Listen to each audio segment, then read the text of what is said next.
Welcome to Kenton's videos. Enjoy the video. You start with safety and access.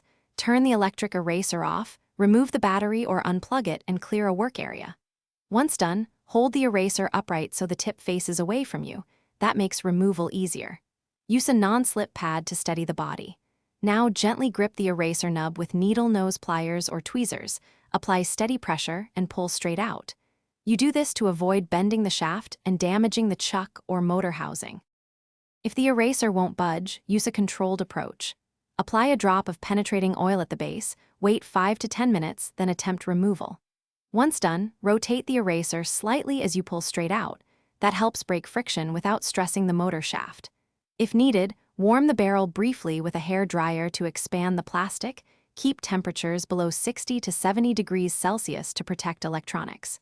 Make sure to support the housing while you work, because leverage can damage the chuck. To finish, insert the new eraser straight into the chuck and push until it seats.